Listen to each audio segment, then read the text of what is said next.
Je vous le disais, dans la course à la vaccination, le Royaume-Uni a donc en quelque sorte coiffé tout le monde au poteau. L'autorité de santé britannique a donné son feu vert au vaccin développé par Pfizer et BioNTech. Les personnes âgées résidant en maison de retraite seront les premières à en bénéficier dès le début de la semaine prochaine.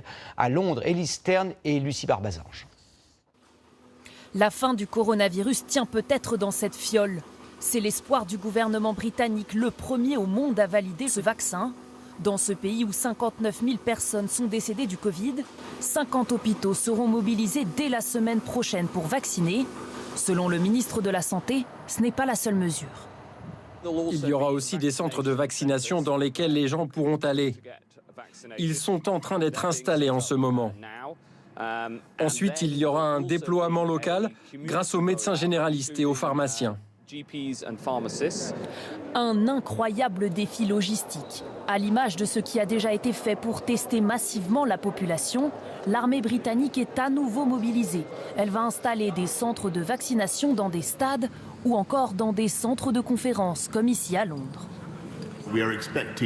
On attend plusieurs millions de doses du vaccin Pfizer-BioNTech d'ici la fin de l'année.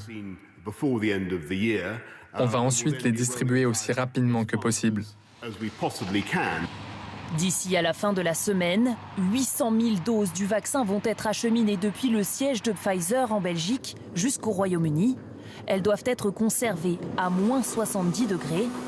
Les toutes premières injections seront réservées aux résidents des maisons de retraite, aux soignants et aux plus de 80 ans. Dans les rues de Londres, la nouvelle est saluée par la population. 4 Britanniques sur 5 se disent prêts à se faire vacciner contre le coronavirus. Excellent, quelle bonne nouvelle, des vies vont être sauvées, c'est formidable. Ça peut arrêter tout ça, aider des milliers de gens. Bien sûr que c'est une bonne chose, on peut même se sentir fier, non? Si on me propose de me vacciner demain, oui, j'accepte. Il faut bien que quelqu'un commence.